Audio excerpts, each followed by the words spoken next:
Você ouve os gritos antes de ver o sangue.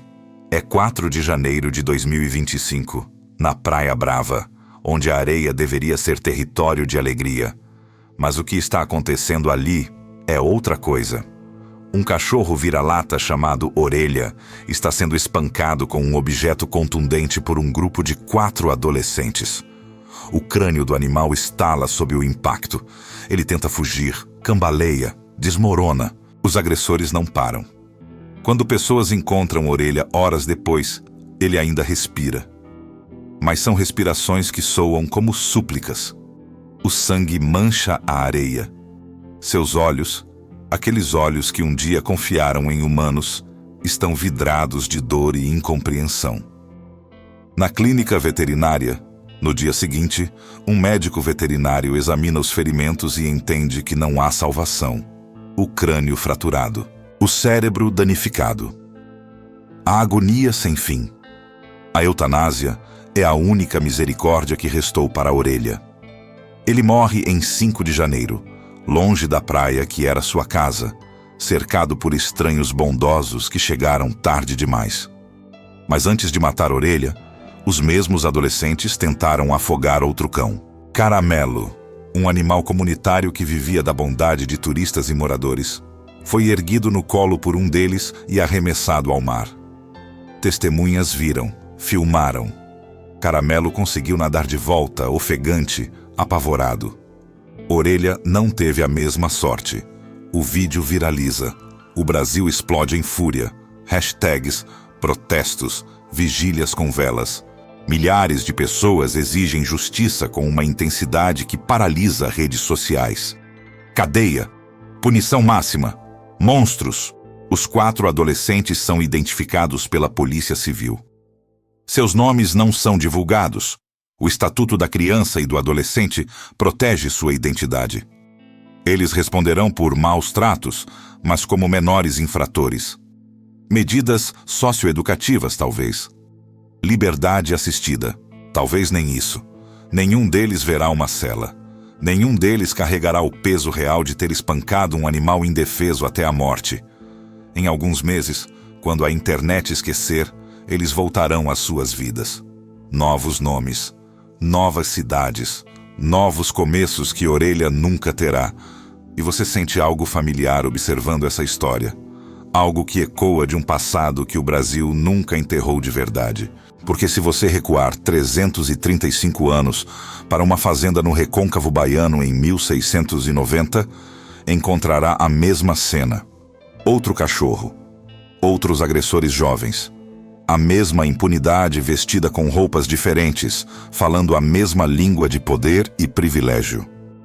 O cachorro se chamava Guardião. Você está numa tarde de junho, quando o calor transforma o ar em caldo grosso que sufoca. A fazenda pertence ao senhor Gonçalo Pires de Carvalho, um homem que construiu fortuna vendendo escravos e açúcar, nessa ordem de importância. Sua casa grande tem 3 andares e janelas com vidro importado. Luxo raro que anuncia poder. Suas senzalas são estruturas de taipa sem portas, onde 70 pessoas dividem um espaço projetado para 20. No limite da propriedade, onde a Mata Atlântica ainda resiste brava e verde, vive um escravo chamado João Angola. Ele tem 42 anos que parecem 70.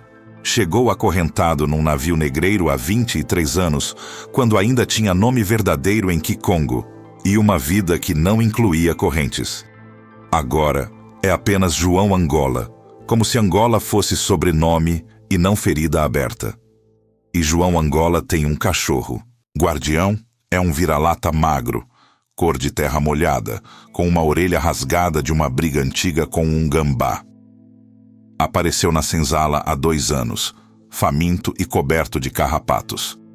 João dividiu com ele a magra ração de farinha de mandioca e feijão que recebia. Ensinou-o a ficar quieto quando feitores passavam. Guardião dormia enroscado aos pés de João, e seu calor era a única coisa morna nas noites frias de julho. Para João Angola, que não podia possuir nada, nem roupas além de um trapo, nem família que não pudesse ser vendida, nem futuro além do próximo amanhecer, Guardião era tudo. Era companhia, era lealdade. Era a única criatura no mundo que o escolhia livremente. Mas esta tarde, 3 jovens senhores estão entediados. Francisco, o filho de 17 anos do senhor Gonçalo, voltou há 6 meses de Coimbra, onde estudou direito e aprendeu sobre civilização europeia e a ordem natural das coisas. Com ele estão seus primos, Rodrigo, de 15 anos, e Antônio, de 16. Rapazes de famílias boas, futuros senhores de engenho. Jovens que nunca ouviram a palavra não sem que viesse seguida de punição para quem a pronunciou. Eles viram João Angola com Guardião ontem. Viram como o escravo sorria, quando o cachorro abanava o rabo. Viram afeto onde não deveria haver nada além de resignação. Um escravo não pode amar, Francisco diz aos primos, repetindo o que ouviu do pai a vida inteira. Amor exige alma, e negros têm alma duvidosa. Rodrigo ri. Antônio pega uma vara grossa de guaiambu, que estava encostada na parede. Eles chamam Guardião com assobios. O cachorro, acostumado a humanos que às vezes jogavam restos de comida, se aproxima abanando o rabo. Confiante, inocente, a primeira pancada atinge suas costelas. Você ouve o estalo. Guardião gane, confuso, e tenta fugir. Antônio o persegue rindo. A segunda pancada acerta a pata traseira. O cachorro cambaleia. A terceira atinge sua cabeça. João Angola ouve os gritos do animal lá da plantação de cana, onde trabalha sob o sol que cega. Ele larga a foice e corre. Corre mesmo sabendo que escravo não corre, que correr significa açoite, que seu corpo não lhe pertence nem para essa urgência. Quando chega, Guardião está caído na terra vermelha. Sangue escorre de seu focinho. Suas patas tremem em espasmos. Os 3 jovens senhores estão ao redor, ofegantes, suados, com aquele brilho nos olhos que vem de poder exercido sem consequência. João Angola se ajoelha ao lado do cachorro. Suas mãos que cortaram cana por 23 anos, que carregaram sacos de açúcar até os ossos gritarem, tremem quando tocam o pelo ensanguentado de Guardião. Meu amigo, ele sussurra em português quebrado, e depois algo em Kikongo que os jovens senhores não entendem e nunca entenderão. Francisco cospe no chão. Era só um cachorro velho, ele diz. Pai pode comprar outro, melhor que esse, com raça. Guardião morre ali, na terra que bebeu tanto sangue africano que já devia estar saturada. Seus olhos se fixam em João Angola uma última vez. Aquele olhar de cachorro que não compreende por que o mundo pode ser tão cruel, mas que ainda procura a face de quem ama para morrer menos sozinho. E você espera que haja consequências, que alguém seja punido, que a justiça, mesmo a justiça torta e racista da colônia, diga algo. Mas não há nada. João Angola é açoitado naquela mesma noite. 15 chibatadas que rasgam suas costas. Por abandono de posto de trabalho. Por ter largado a foice e corrido. Por ter demonstrado que algo importava mais que o trabalho que devia ao Senhor. Os 3 jovens senhores jantam carne de porco e vinho do Porto. Riem contando a história de como limparam a fazenda daquele cão sarnentos. Na semana seguinte, o pai de Francisco lhe presenteia com um cão de raça importado de Portugal. Um galgo elegante que vale mais que 5 escravos. Ninguém registra a morte de Guardião. Nenhum padre escreve sobre isso. Nenhuma autoridade colonial investiga, porque era apenas um cachorro. E o cachorro pertencia a um escravo. E escravos não podiam possuir nada, nem mesmo o consolo de um animal que os amava. Nos arquivos da Torre do Tombo, em Lisboa, você pode encontrar centenas de cartas de senhores de engenho discutindo o valor de seus cães de caça importados. Há registros detalhados de genealogias caninas, de tratamentos veterinários caros, de enterros elaborados para animais de estimação da elite.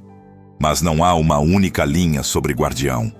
ou sobre os milhares de cães vira-latas que viviam nas senzalas, que eram os únicos companheiros de pessoas escravizadas, que morriam em violência casual e eram esquecidos antes que seus corpos esfriassem.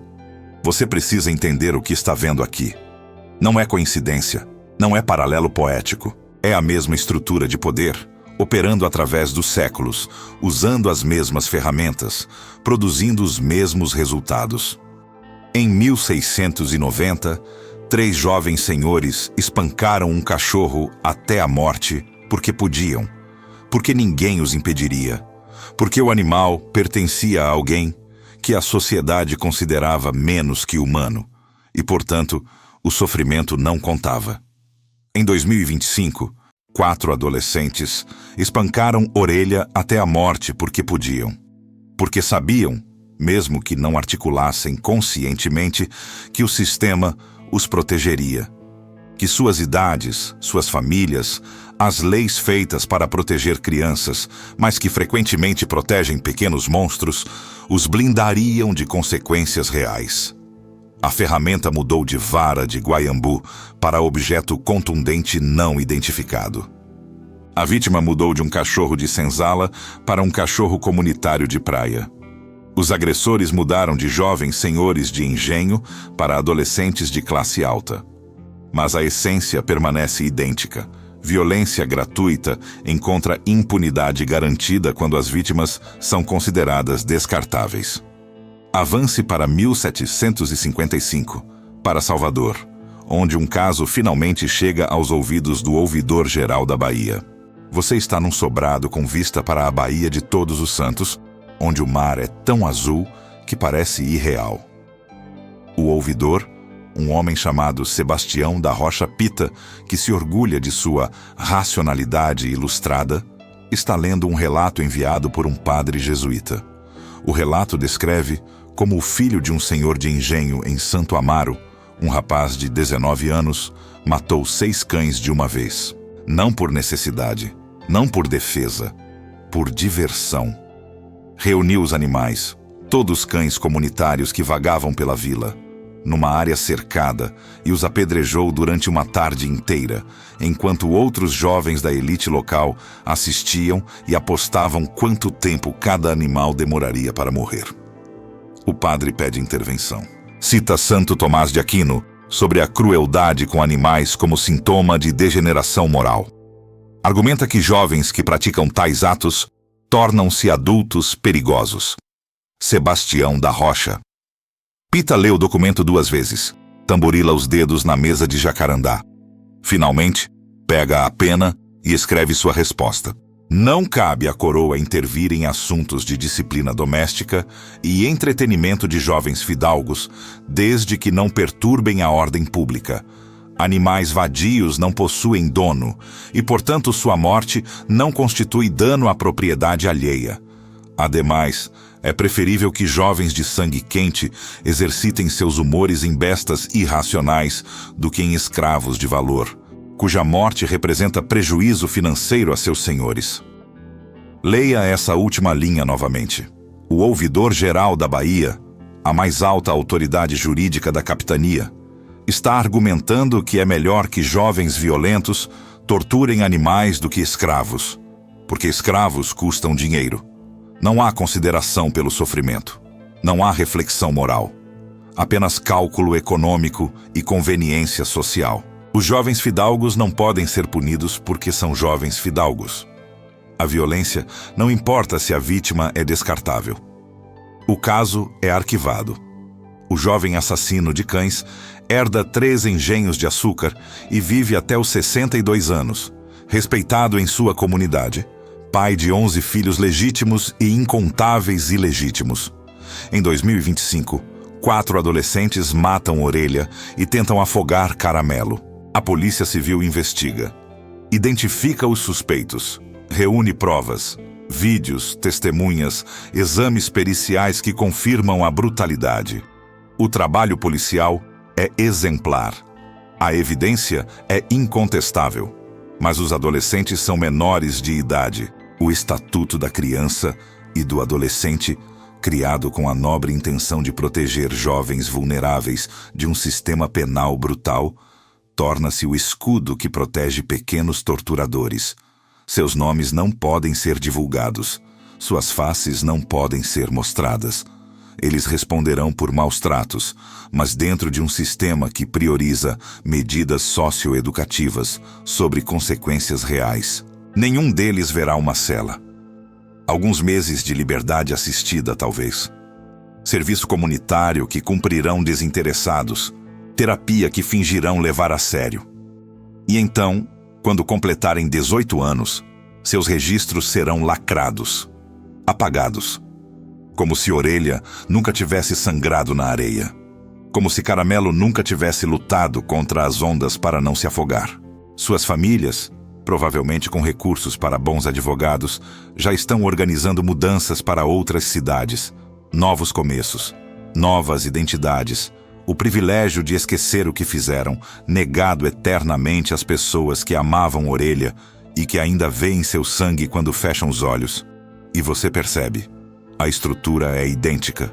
Em 1755, o ouvidor arquiva o caso porque os agressores são jovens fidalgos e as vítimas são animais vadios.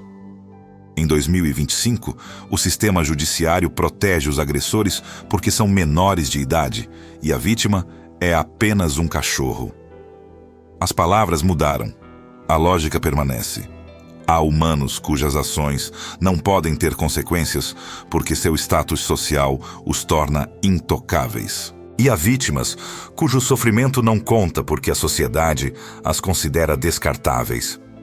Mas havia outro tipo de violência no Brasil colonial. Uma ainda mais sistemática. Você está em 1808, no Rio de Janeiro, recém-tornado capital do Império Português em exílio. As ruas fervem com a chegada da corte. 15 mil portugueses que fogem de Napoleão e transformam a cidade numa Lisboa tropical e caótica. Com eles vêm os cães. Não cães vira-latas, não cães de trabalho, mas cães de raça, galgos, spaniels, perdigueiros importados da Europa, com pedigrees mais longos que a genealogia de metade da nobreza brasileira. Na Quinta da Boa Vista, onde Dom João VI estabelece sua residência, há um canil com 23 cães. Cada um tem nome registrado, cada um tem uma dieta específica, supervisionada por um tratador inglês contratado especificamente para isso. Quando um cão adoece, veterinários franceses são chamados.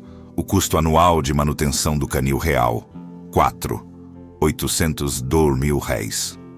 Nesse mesmo ano, na Santa Casa de Misericórdia do Rio de Janeiro, a principal instituição de caridade da cidade, são tratados 340 escravos doentes. O orçamento anual para tratamento de todos eles, 100.000 réis. Você leu certo. A coroa portuguesa gasta mais que o dobro mantendo 23 cães do que uma instituição de caridade gasta tratando 340 seres humanos escravizados.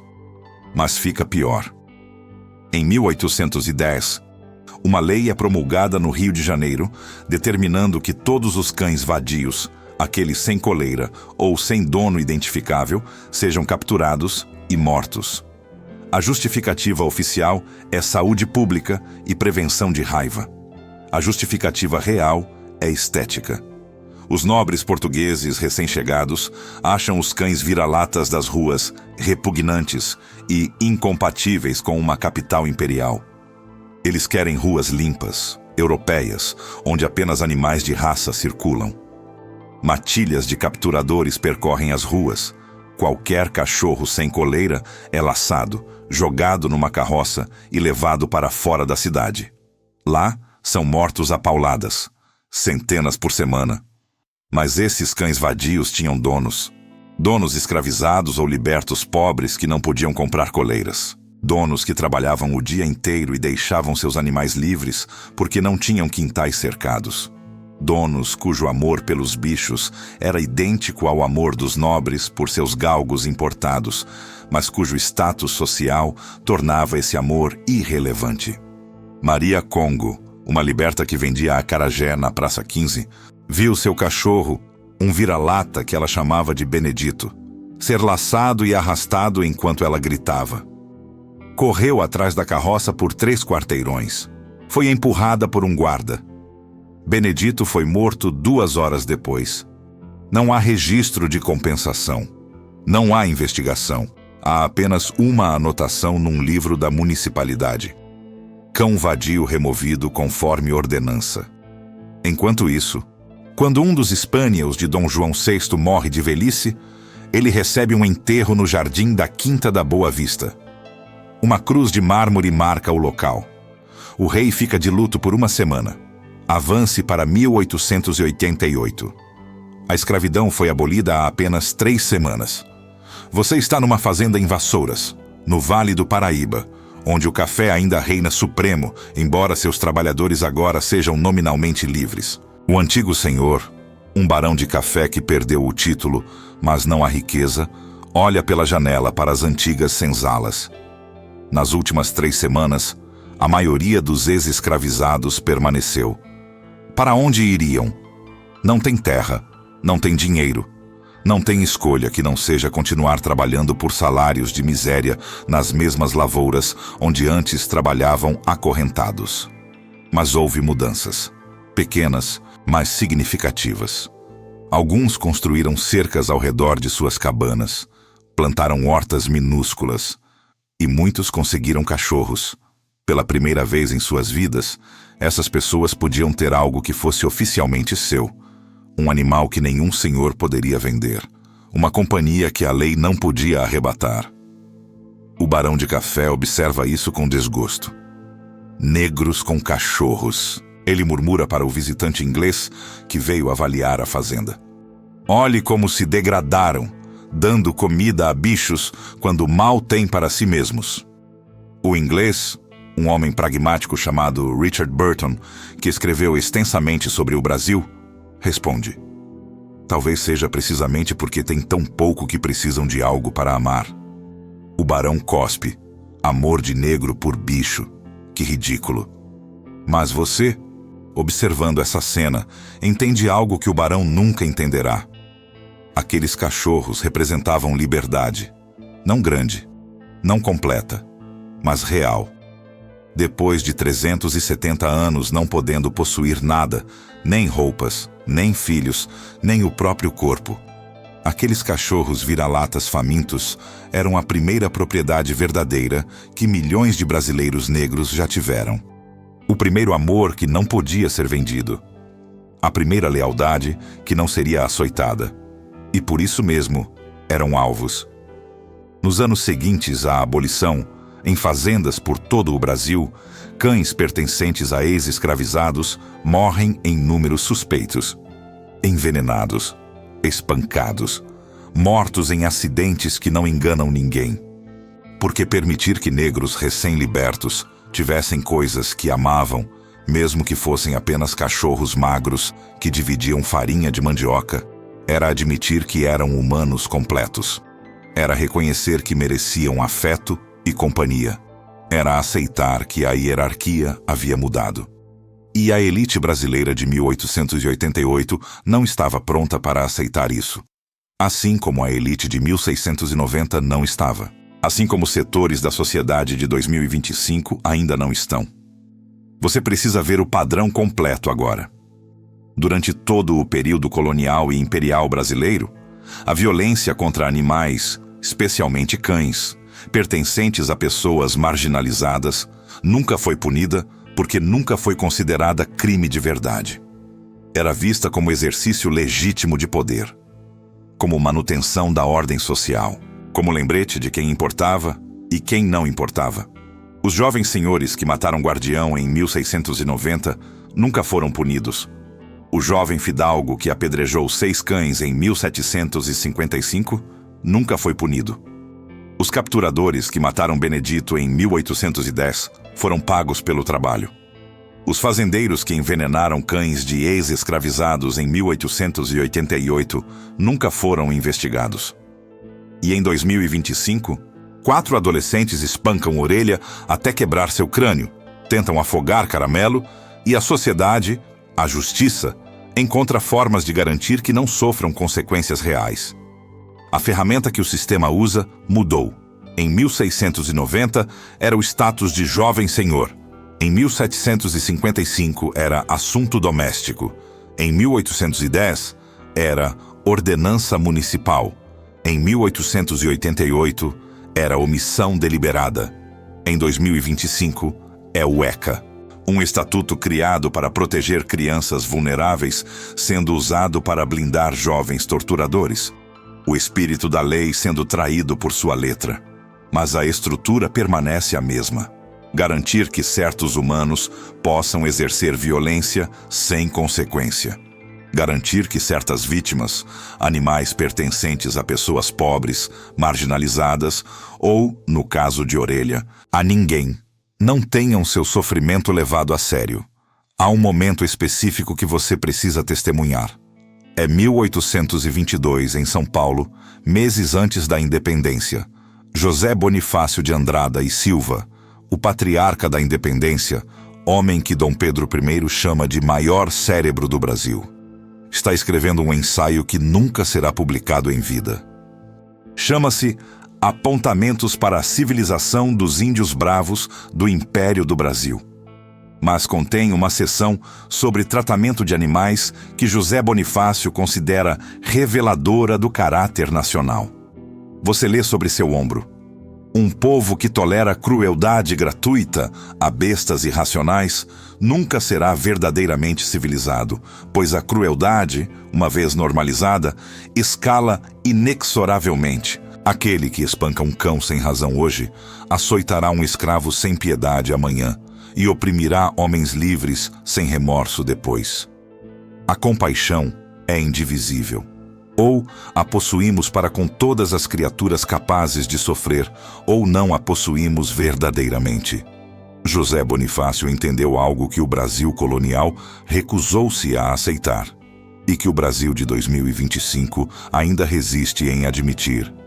Crueldade é um sistema, não uma série de atos isolados. E sistemas de crueldade não discriminam apenas uma categoria de vítimas. Eles criam hierarquias completas de sofrimento, onde alguns importam e outros não. No Brasil colonial, essa hierarquia era explícita. Nobres portugueses no topo, brancos pobres abaixo, indígenas em posição ambígua, africanos escravizados quase no fundo, e animais pertencentes a pessoas escravizadas no absoluto fundo. Mas havia uma categoria ainda pior: animais sem dono, cães vadios, bichos comunitários. Como Orelha em 2025, como Guardião em 1690. Esses não pertenciam a ninguém com poder suficiente para fazer seu sofrimento importar. Então seu sofrimento não importava. Guerra do Paraguai.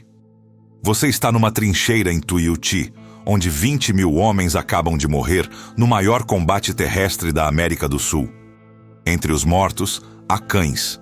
Cães que seguiram regimentos, que se tornaram mascotes, que dormiam ao lado de soldados e lamatearam feridas quando não havia médicos. Cães que morreram sob artilharia, estilhaçados por metralha, afogados em pântanos. Um tenente gaúcho chamado Alfredo Silveira escreve em seu diário: vi hoje um soldado negro, Joaquim creio, chorando sobre o corpo de um cão que o acompanhava desde Porto Alegre. O animal levou um tiro de espingarda no flanco e morreu depois de horas gemendo. Joaquim o enterrou com as próprias mãos e fez uma cruz de gravetos. O capitão viu e mandou açoitá-lo por desperdiçar tempo com um bicho quando há companheiros humanos insepultos. Joaquim levou 20 chibatadas. Não gritou nenhuma vez, mas vi que continuava chorando, e não era pelas costas rasgadas. Leia isso de novo. Um homem é açoitado por enterrar um cachorro que o acompanhou por 1000 quilômetros de guerra. Açoitado por demonstrar luto. Açoitado por tratar um animal com dignidade. E o oficial que ordenou o açoite? Promovido a major 3 meses depois, condecorado por bravura. Voltou para o Rio de Janeiro, onde tinha 2 cães de raça aos quais alimentava com carne, enquanto os soldados comiam farinha mofada. A mensagem é clara. Você pode amar um cachorro se for da classe certa. Se o cachorro for da raça certa. Se seu amor for exercido da forma certa. Mas se você é um soldado negro chorando por um vira-lata em trincheira, seu amor é ofensa, é insubordinação, é quebra da ordem. Você está lendo comentários nas redes sociais sobre Orelha.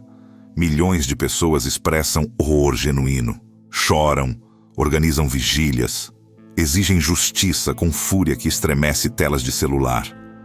Mas então você nota algo estranho. Muitas das mesmas pessoas indignadas com Orelha ficam em silêncio sobre outras violências. Sobre jovens negros mortos por policiais sem consequência. Sobre crianças faveladas baleadas em operações policiais. Sobre trabalhadores explorados até a exaustão. Você vê comentários dizendo: bandido eu não defendo, mas cachorro inocente sim. E entende. O cachorro é a vítima perfeita porque não tem classe social, não tem cor, não tem histórico que possa ser usado para justificar seu sofrimento. Não pode ser chamado de vagabundo ou bandido ou estava no lugar errado. Orelha é universalmente vítima porque é universalmente inocente de formas que seres humanos marginalizados nunca são permitidos ser. E isso torna mais fácil sentir empatia por ele do que por Joaquim, o soldado açoitado. Ou por João Angola, que perdeu o guardião. Ou pelos milhares de brasileiros negros e pobres que, através de séculos, tiveram seus cachorros mortos como forma de controle social. Não é que sentir por Orelha seja errado. Não é que a indignação seja falsa. É que a seletividade da empatia revela algo.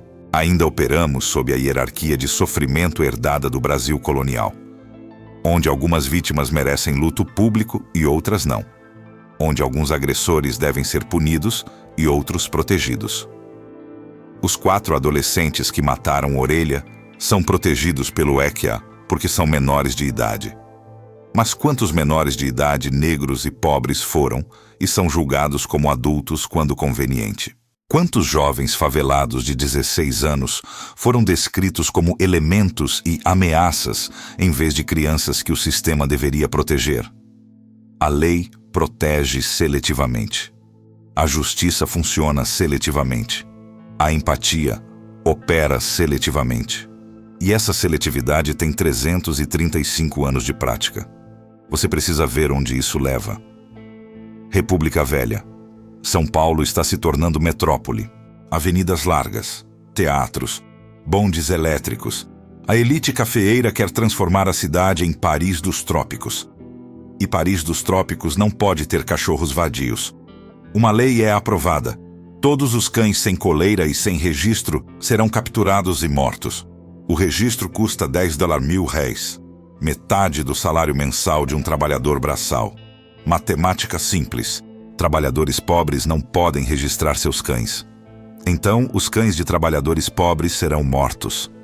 Carroças de captura percorrem bairros operários. Brás, Moca, Barra Funda. Qualquer cachorro solto é laçado. Donos que protestam são multados ou presos por desacato à autoridade. Uma imigrante italiana chamada Giovanna Esposito vê seu cachorro, um vira-lata que ajudava a proteger sua venda de verduras, ser arrastado. Ela corre atrás da carroça, gritando em italiano misturado com português quebrado. Um policial a empurra. Ela cai, quebra o pulso. Nenhuma compensação, nenhuma investigação.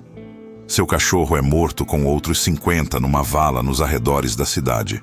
Mas na mesma semana, na Avenida Paulista, um cão de raça pertencente a um barão do café escapa e morde um trabalhador. O trabalhador perde 3 dedos devido à infecção. O barão paga uma multa de $50, quantia que recupera vendendo café de 2 sacas, e mantém o cachorro. Você vê? A lei existe, mas é aplicada seletivamente. Cães de pobres são eliminados por saúde pública.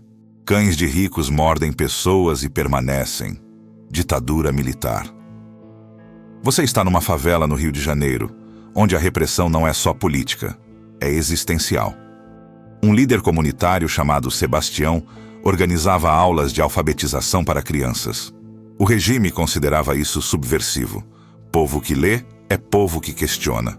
Sebastião tinha um cachorro, Floquinho, um vira-lata branco que as crianças adoravam. Floquinho ficava deitado na entrada da escola comunitária, abanando o rabo quando as crianças chegavam. Numa tarde de junho, homens encapuzados invadem a escola. Quebram carteiras, rasgam livros e matam Floquinho na frente das crianças. Um tiro na cabeça enquanto 15 alunos de 6 a 12 anos assistem. A mensagem não precisava ser verbalizada. Era visceral. Se podemos matar o que vocês amam sem consequência, imaginem o que podemos fazer com vocês. Sebastião foi preso uma semana depois. Torturado. Nunca mais alfabetizou ninguém. Mas Floquinho não aparece em nenhum relatório da Comissão Nacional da Verdade. Não há registro de sua morte nos arquivos da ditadura. Ele é apenas um cachorro morto numa favela em 1964, indistinguível de 1000 outros, exceto que não é.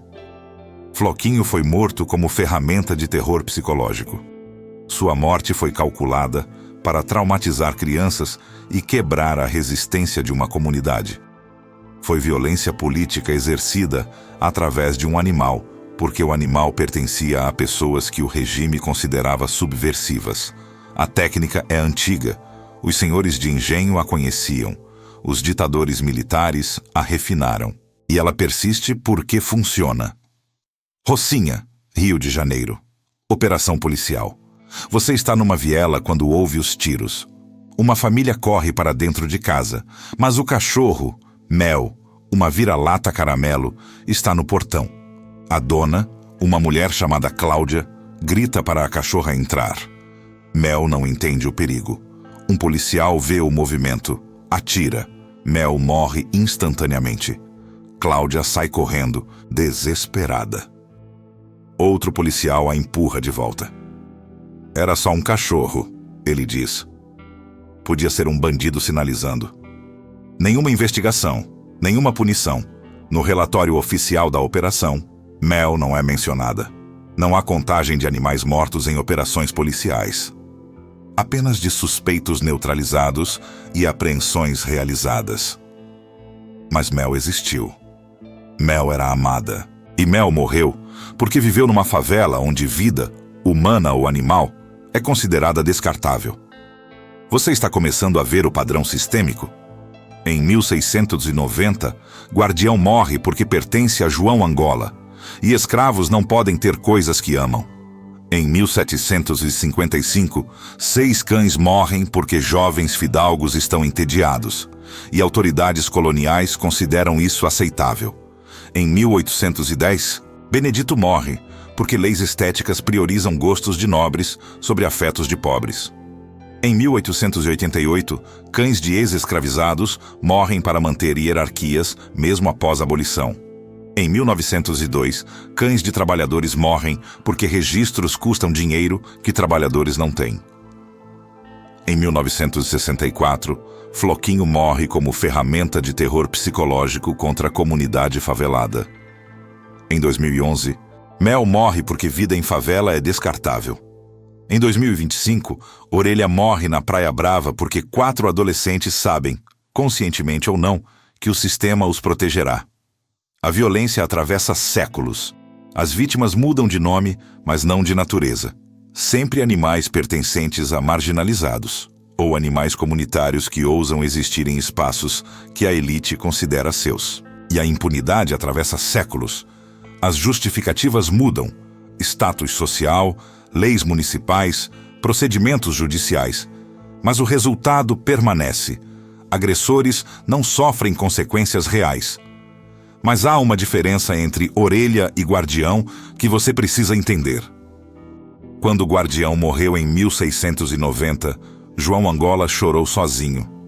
Não havia câmeras, não havia redes sociais, não havia milhões de pessoas exigindo justiça. O sofrimento de João Angola aconteceu em completo silêncio, registrado em lugar nenhum, esquecido antes que o sangue de Guardião secasse na terra. Quando Orelha morreu em 2025, o Brasil inteiro viu. Milhões protestaram. A indignação foi global. Políticos tiveram que se posicionar. Leis foram discutidas. Isso é progresso? Sim. É suficiente? Absolutamente não. Porque 4 adolescentes ainda estão livres. Porque as medidas socioeducativas que enfrentarão, se enfrentarem, são piadas perto do que fizeram. Porque em alguns meses, quando a internet esquecer, eles voltarão às suas vidas normais. E porque enquanto milhões choram por orelha, comoção legítima e necessária, muitos permanecem em silêncio sobre violências estruturais que matam humanos marginalizados com a mesma impunidade.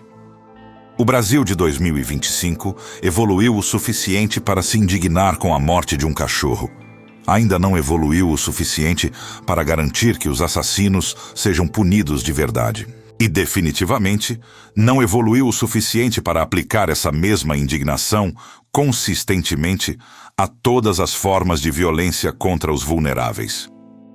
Há um documento que você precisa ler. Lei do Ventre Livre. Você está no Arquivo Nacional, folheando debates parlamentares que precederam a lei. Um senador escravocrata, Visconde de Itaboraí, está argumentando contra a libertação de crianças nascidas de mulheres escravizadas. E ele usa, entre seus argumentos, uma comparação que revela tudo. Seria o mesmo que exigir que um fazendeiro libertasse os filhotes de sua cadela de caça. O ventre pertence ao dono, e, portanto, seu fruto também. Esta é a lei natural da propriedade. Leia isso novamente. Um senador brasileiro em 1871 está argumentando que crianças negras têm o mesmo status legal que filhotes de cachorro. Que o princípio que governa a posse de animais deve governar a posse de seres humanos. E o pior, ele não está sendo excepcionalmente cruel pelo padrão da época. Está articulando a lógica aceita do sistema escravocrata. Mas aqui está a torção. Naquela mesma sociedade, matar o cachorro de raça de um nobre era crime contra a propriedade, punível com multa pesada. Enquanto separar uma mãe escravizada de seu filho, vendendo a criança para outro senhor, era transação comercial legal e cotidiana. O cachorro tinha mais proteção legal que a criança humana. Isso não é retórica, é fato documentado em códigos legais e registros de transações. Lei de crimes ambientais. Finalmente, maus tratos a animais se tornam crime federal no Brasil. Você lê o texto. Artigo 32. Praticar ato de abuso, maus tratos, ferir ou mutilar animais silvestres, domésticos ou domesticados, nativos ou exóticos. Pena, detenção de 3 meses a 1 ano e multa. Progresso monumental. Pela primeira vez na história brasileira, machucar um animal é oficialmente crime, não apenas dano à propriedade de alguém. Mas então você olha a aplicação. Entre 2003 e 2023, mais de 47. 0 casos de maus tratos foram registrados. Sabe quantos resultaram em prisão efetiva? Menos de 200. A lei existe. A punição não. E quando analisa os casos que resultaram em condenação, encontra um padrão. A maioria envolve vítimas de classe média ou alta. Animais de raça. Casos mediatizados. Cachorros comunitários mortos em favelas. Raramente investigados. Animais pertencentes a pessoas pobres. Arquivados por falta de provas, mesmo com testemunhas. A lei de 2003 deveria ter mudado tudo. Mas não mudou a estrutura que determina quais violências importam. Você está em 2018. Caso Preta. Uma cadela vira-lata é arremessada do 5º andar de um prédio em São Paulo por um homem durante uma discussão com a namorada. O animal morre na hora. O caso viraliza. O homem é preso. Finalmente, parece consequências. Mas então, solto em 3 dias, responde em liberdade. Recebe pena de 2 anos que é convertida em cestas básicas e serviços comunitários. Nunca pisa numa prisão. 2 anos depois, ele é flagrado em outra agressão, desta vez contra uma pessoa. É novamente solto. A mensagem do sistema judiciário é clara. Você pode jogar um cachorro do 5º andar, matá-lo brutalmente, ter o ato filmado e não sofrerá consequências que alterem fundamentalmente sua vida. Caso Pitbull em Belo Horizonte. 2 homens são filmados espancando um pitbull até a morte com barras de ferro. O vídeo é horrível. O cachorro tenta fugir, arrasta-se, geme. Eles continuam batendo até o animal parar de se mover. Prisão? Sim, flagrante. Soltura? 48 horas depois. Condenação? Ainda pendente em 2025, 5 anos depois. Os homens estão livres, trabalhando, vivendo. Provavelmente têm outros cachorros, porque não há proibição efetiva. Caso Gato em Brasília. Uma mulher é flagrada torturando um gato com queimaduras de cigarro. Vídeos mostram o animal gemendo enquanto ela ri. Rede social explode. Ela é identificada. Indiciada. Sabe o que aconteceu? Pena de 1 ano convertida em 2 cestas básicas mensais por 6 meses. Custo total de torturar um gato até quase a morte. Aproximadamente 600 reais em cestas básicas. Você vê o padrão? A lei de crimes ambientais existe há 22 anos, mas raramente é aplicada com seriedade. Condenações são raras. Prisões efetivas são raríssimas. Penas quase sempre são convertidas em medidas alternativas, que não alteram a vida do agressor. Por quê? Porque o Brasil legal mudou mais rápido que o Brasil real. As leis evoluíram, a mentalidade, menos. Juízes que cresceram numa cultura onde é só um bicho era frase aceita, agora precisam julgar casos de maus tratos. E muitos, conscientemente ou não, minimizam a gravidade. Não foi violência contra a pessoa. O réu é primário. A pena pode ser substituída. Promotores que deveriam lutar por condenações frequentemente aceitam acordos risíveis porque há casos mais importantes. Policiais que deveriam investigar às vezes nem registram o boletim adequadamente. E assim, 335 anos depois de Guardião morrer impunemente, Orelha morre e seus assassinos provavelmente nunca enfrentarão consequências reais. A ferramenta mudou de status social para procedimentos judiciais. Mas o resultado é idêntico: impunidade. Há uma estatística que você precisa conhecer. Entre 2020 e 2024, o Brasil registrou média de 23 casos de maus tratos a animais por dia. São quase 34, 00 casos em 4 anos. Desses, aproximadamente 89% nem chegam a virar processo. São arquivados, abandonados, esquecidos. Dos 11% que viram processo, menos de 3% resultam em condenação. Dessas condenações, menos de 1% resulta em prisão efetiva.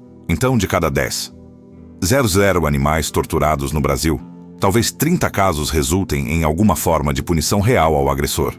Taxa de impunidade: 99,7%. Para comparação, a taxa de impunidade para homicídios no Brasil é aproximadamente 65%, absurdamente alta, mas ainda assim significativamente menor que para crimes contra animais. A mensagem é clara. Você pode torturar e matar um animal no Brasil com chances estatísticas desprezíveis de sofrer consequências. Mas há uma categoria de violência contra animais que nunca é punida: a estatal. Você está em 2016, Centro de Controle de Zoonoses em São Paulo. Oficialmente, o centro existe para controlar doenças transmitidas por animais. Na prática, funciona como campo de extermínio para cães e gatos vadios. Milhares de animais por ano são capturados nas ruas.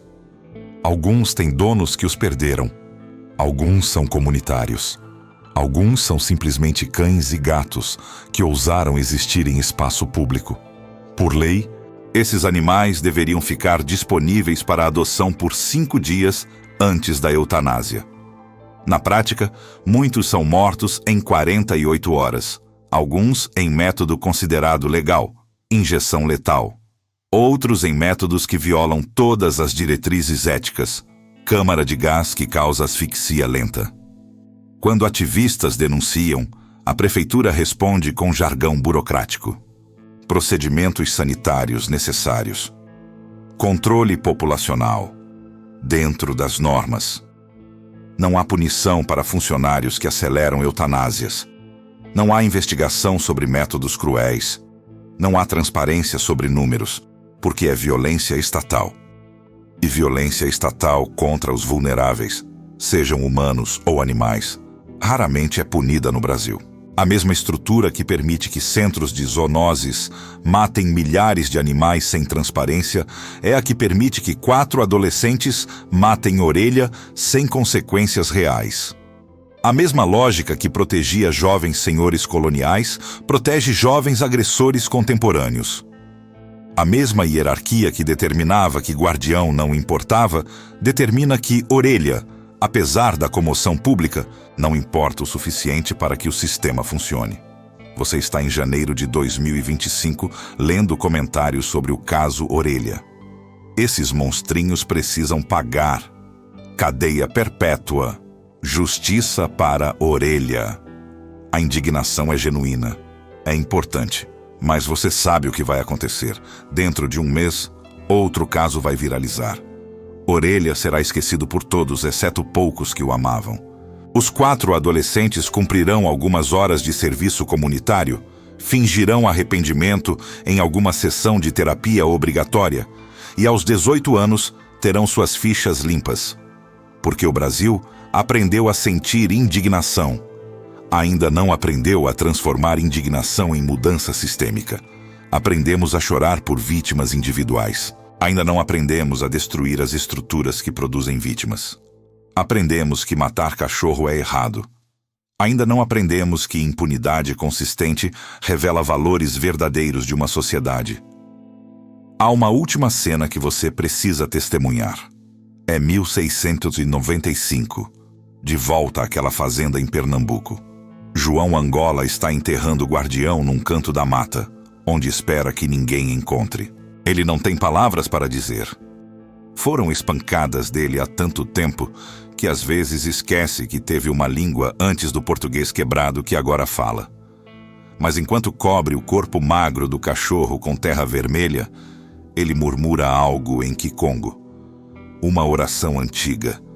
Um pedido para que, onde quer que vão as almas dos cachorros, guardião encontre paz. E então ele volta para o canavial.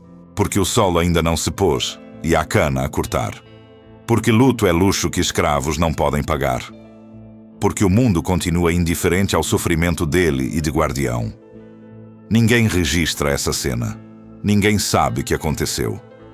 João Angola morre 8 anos depois de malária, sem nome em nenhum documento além de registros de compra. Guardião desaparece completamente da história. Agora avance para fevereiro de 2025. Praia Brava. Pessoas que amavam Orelha, moradores que o alimentavam, crianças que brincavam com ele, turistas que tiravam fotos, organizam um memorial. Centenas de pessoas comparecem, velas, flores, cartazes exigindo justiça. Orelha é lembrado. Seu nome é gritado em protestos. Sua história é contada em portais de notícia.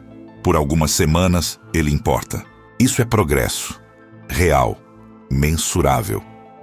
Mas 3 meses depois, quando você procurar notícias sobre o caso, encontrará silêncio.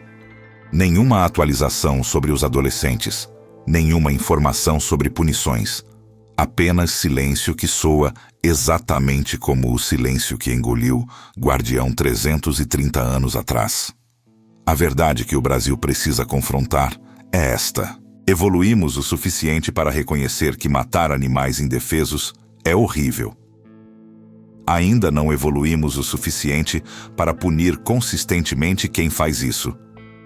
Evoluímos o suficiente para sentir empatia por vítimas caninas. Ainda não evoluímos o suficiente para aplicar essa empatia consistentemente a todas as vítimas de violência. Evoluímos o suficiente para criar leis contra maus tratos. Ainda não evoluímos o suficiente para aplicá-las de verdade. Temos um Brasil legal que condena a violência contra animais. Temos um Brasil real que a tolera através de impunidade sistemática. E essa brecha entre o que dizemos valorizar e o que realmente punimos é a herança direta do Brasil colonial. Guardião morreu impunemente em 1690 porque escravos não podiam ter coisas que amavam e jovens senhores podiam fazer o que quisessem. Orelha morreu impunemente em 2025 porque o sistema ainda protege certos agressores e ainda considera certas vítimas menos importantes. 335 anos separam essas mortes, 0 anos de diferença real na impunidade. Então, o que mudou?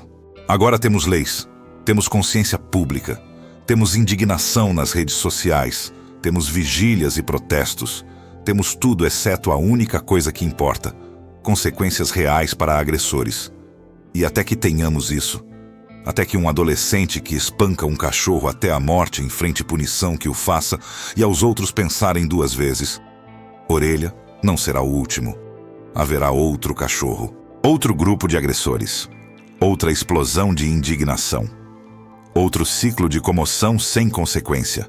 Porque o Brasil aprendeu perfeitamente, em 335 anos de prática, como sentir sem mudar, como se indignar sem transformar, como chorar sem punir, e os cachorros continuarão morrendo. Assim como Guardião morreu, assim como Fiel morreu, assim como Benedito morreu, assim como Floquinho morreu, assim como Mel morreu, assim como Preta morreu, assim como Orelha morreu. Até que o Brasil decida que a vida de um cachorro vira-lata, seja ele amado por um escravo em 1690 ou por uma comunidade em 2025, vale mais que a conveniência de proteger seus agressores. Até que entendamos que impunidade não é falha do sistema. É o sistema funcionando exatamente como foi projetado 300 anos atrás. E essa é a verdade mais nojenta de todas. O que aconteceu com Orelha não é aberração, é tradição.